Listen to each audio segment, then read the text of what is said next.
Hello दोस्तों, सबसे पहले आप सबों को मेरा प्यार भरा गुड मॉर्निंग झारखंडी जोहार। कैसे हैं आप लोग? उम्मीद करती हूँ कि आप लोग स्वस्थ और मस्त होंगे। फिर से एक न्यू ब्लॉग में आप सभी का स्वागत करती हूँ। दोस्तों अभी हम लोग कहीं जा रहे हैं, देखिए।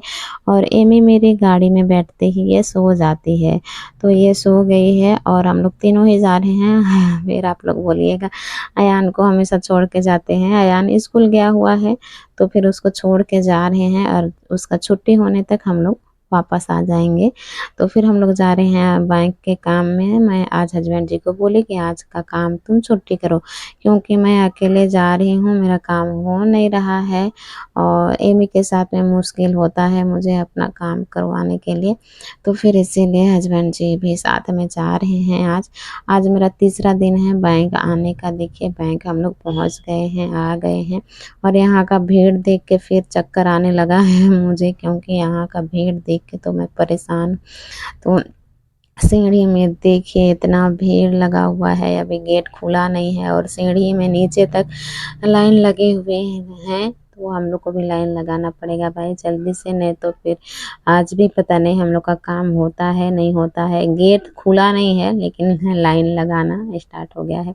अभी गेट खुल गया, हस्बैंड जी फटाफट से जा रहे हैं, तो फिर मैं भी चलती हूँ, क्योंकि काम तो मेरा है। हस्बैंड जी लाइन लगा मतलब जब तक सामने नहीं पहुँचते हैं तब तक को बनता है, सामने में तो मेरा ही काम होगा। तो फिर एमी भीड़ में रहती नहीं है, एकदम परेशान करती है। तो देखिए यहाँ पर ना कुछ देर अंदर रहने के बाद फिर से मैं बाहर आई हूँ इसको बाहर में खिलाने के लिए। धूप में बैठ के कितना अच्छा से खेल रही है। मेरा एक काम हो गया, एक काम होने के बाद में दूसरा काम मेरा बचा हुआ है और वो काम अभी हस्बैंड जी करवा रहे हैं। बस मुझे साइन के लिए जाना होगा, वो फ़ोन कर देंगे तो मैं जाऊंगी साइन के लिए। ये अंदर में मुझे परेशान कर रही थी, तो फिर मैं इसको लेके बाहर आ गई। हस्बैंड जी बोले कि जाओ नीचे इसको लेके जाओ, क्योंकि हम ऊपर में ना अंदर में ये हल्ला कर रही थी।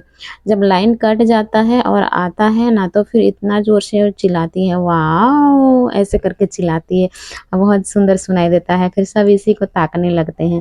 तो हस्बैंड में जी जी बोले ना, जाओ जाओ बाहर जाओ तुम लोग, मैं फ़ोन करके बुलाऊंगा तुम लोग को।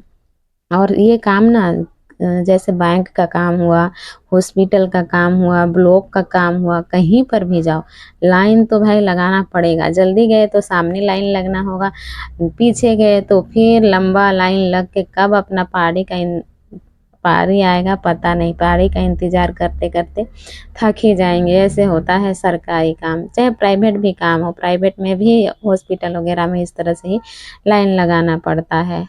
तो फिर वही देखिए हम लोग आ गए हैं अभी घर। अयान को भी हम लोग साथ में लेके आ गए स्कूल से, जिसका छुट्टी हुआ। तो आने के बाद में यहाँ पर मैं सन का फूल लेके आए हैं, तो वही मैं यहाँ बना रही हूँ। इसको बॉईल करूँगी और इसका सब्जी बनाऊँगी। खरीद के नहीं लाए हैं दोस्तों, ये कहीं से मिला हुआ है, कोई दिए हुए हैं हम लोग को, तो फिर वही लेके आए हैं। एक जगह गए हुए थे हम लोग एक भैया के पास में, और वहीं से ये लेके आए हैं। तो फिर इसको मैं अभी बनाऊंगी। हस्बैंड जी चले गए हैं मार्केट, आलू और ये सब्जी वगैरह, सब्जी तो नहीं लेकिन आलू और टमाटर ज़्यादा ज़रूरत है, तो वही लेने के लिए गए हुए हैं। मुझे मार्केट जाने के लिए बढ़िया लगता है, और आयान को भी मुझे होमवर्क कराना है, तो फिर इसीलिए मैं नहीं गई हूँ। और आज मेरा सारा काम हो गया बैंक का, अच्छा लग रहा है। तीसरा दिन में मेरा काम हुआ है। देखिए डेली गाड़ी भाड़ा खर्चा करके जाना आना, बहुत परेशान हो रही थी मैं, लेकिन क्या करें, सरकारी काम कोई भी काम ऐसे ही होता है, तो फिर थोड़ा मोड़ा परेशानी होता है। क्या करें, इंसान है, थोड़ा मोड़ा परेशानी नहीं झेलेंगे तो फिर हम लोग इंसान ही नहीं रहेंगे। तो फिर वही होता है। तो काम तो हो ही गया है, हम लोग आ गए हैं और आज मेरा बहुत सारा काम हो गया। मैं रिलैक्स फील कर रही हूँ खुद को, और बहुत खुशी भी लग रहा है मुझे कि मेरा पिछला बहुत सारा काम हो गया है आज। जहाँ से सन फूल लेके आए ना, वहाँ भी काम से ही गए हुए थे। वो वाला भैया गाड़ी वाले भैया हैं, तो जिस समय हस्बैंड जी को हॉस्पिटल लेके गए थे ना, तो फिर वो किराया नहीं दिए थे, क्योंकि उस समय हम लोग का स्थिति इतना ख़राब था, पैसे के मामले में इतना स्थिति ख़राब था कि मैं उस दिन को याद भी नहीं करना चाहती हूँ। ईश्वर कभी मेरे लाइफ में वैसा दिन और ना दे। ऐसे मुझे मतलब ऐसे मुझे लगता है कि वो दिन मैं और देखना ही नहीं चाहती हूँ, और उस दिन को याद भी नहीं करना चाहती हूँ। पहली बार मेरे लाइफ में ऐसा दिन आया था, बाप रे! उस काले दिन को मैं याद नहीं करना चाहती हूँ, कभी भी नहीं करना चाहती हूँ। उस समय हम लोग का स्थिति कैसे था, क्या था, हस्बैंड जी सोच कर भी, चाह कर भी कुछ नहीं कर पा रहे थे और मैं भी मजबूर थी, कुछ नहीं कर पा रही थी। क्योंकि उस समय ना कुछ दिन पहले उसका हाथ का अंगूठा क्रैक हुआ था, उसमें बहुत सारा हम लोग का खर्चा हुआ था। फिर और उसको हॉस्पिटल में एडमिट करना पड़ा हम लोग को।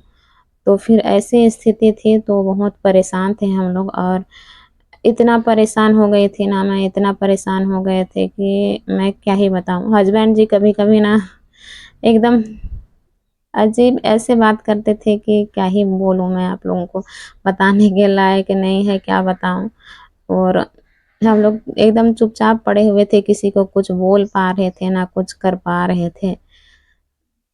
क्योंकि ऐसा टाइम ना कभी हम लोग देखे नहीं थे और मेरे लाइफ में तो पहली बार ऐसा हुआ था।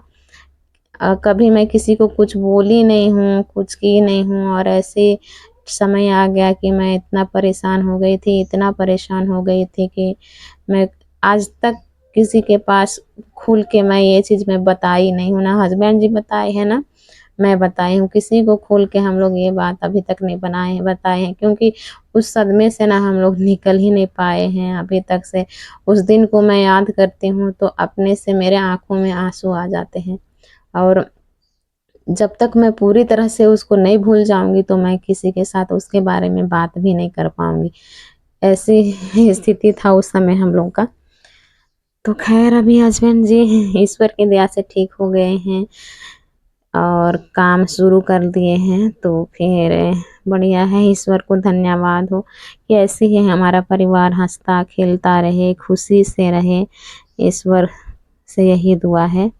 यहाँ मेरी बिटिया रानी कितनी खुश है देखिए। ये ना धनिया का पत्ती को लेके नाच रही है पूरा। तो ये खुश है, इसी तरह हम लोग खुश रहना चाहते हैं और आज भी मैं बहुत खुश हूँ क्योंकि मेरा सारा काम हो गया है। तो इधर-उधर से मैं कर्जा ली हुई थी, वो सारा कर्जा आज मैं उतार दी हूँ। गाड़ी वाले भैया को देखिए इतना दिन से मैं पैसा नहीं दे पाई थी तो उनको भी आज मैं दी। वो नहीं लेना चाह रहे थे लेकिन ज़बरदस्ती ना उनको दिए, नहीं लिया तो फिर उनकी बेटी को मैं हस्बैंड जी को बोले कि वो गुड़िया को दे दो, लो गुड़िया मिठाई खाना बोल के, क्योंकि गाड़ी है कल पुर्जा वाला चीज़ है और वो पानी से तो नहीं चलता है ना, हवा से चलता है वो, उसके लिए तो तेल पेट्रोल डीजल डालना पड़ता है ना, तो फिर फ्री में वो नहीं आता है। इसीलिए मैं बोली कि मिठाई खाने के लिए बच्ची को पकड़ा दो, वो लोग नहीं ले रहे हैं तो फिर बच्ची को वही हस्बैंड जी पकड़ा दिए और फिर मकान का किराया भी आज मैं दे दी।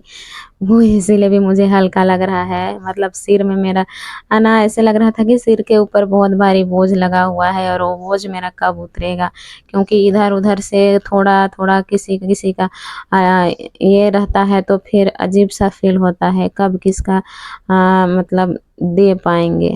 तो जितना भी लिए हुए थे इधर-उधर से तो आज सारा चीज़ रिटर्न कर दिए हैं तो थोड़ा-सा मुझे हल्का फ़ील हो रहा है। और ये ऐसे ना पहली बार हुआ था, कभी किसी के पास कुछ मतलब हाथ फैलाना नहीं पड़ा था हम लोग को, ना फिर मकान का किराया भी ना मैं टाइम से दे देती थी, हमेशा टाइम से दे देती थी और इस बार ऐसे हुआ था ना कि 5-6 महीना का मेरा मकान का किराया पेंडिंग में था। तो उसके लिए भी मैं परेशान हो रही थी। तो फिर आज तो सारा काम मेरा हो गया है, मेरा सर का भारीपन जो भी था ना ख़त्म हो गया है, मैं अपने को हल्का महसूस कर रही हूँ, रिलैक्स महसूस कर रही हूँ, बहुत ही अच्छा लग रहा है अभी। हस्बैंड जी आ गए हैं, हेलमेट में काँच लगवाने के लिए गए थे, उनका हेलमेट का शीशा टूट गया हुआ था तो मैं बोली कि नया हेलमेट ले लो, तो फिर वो पूछे नया शीशा मिलता है या नहीं, तो मिलता है, फिर वही नया शीशा लगवा लिए हैं। और यहाँ मैं प्याज काट रही हूँ, अभी शाम का सब्ज़ी बनाने के लिए, खाना वगैरह तो हम लोग का है, सब्ज़ी अभी बनाएँगे तो प्याज काट रही हूँ अभी मैं, उसके बाद में सब्ज़ी बनाएँगे। तो चलिए दोस्तों यहीं तक थी आज की हमारी वीडियो। उम्मीद करती हूँ कि आप सभी दोस्तों को पसंद आया होगा तो मेरे वीडियो को like, share, comment and subscribe ज़रूर कर दीजिएगा। मैं मिलूँगी आप सबसे एक नए ब्लॉग के साथ, तब तक के लिए बाय बाय।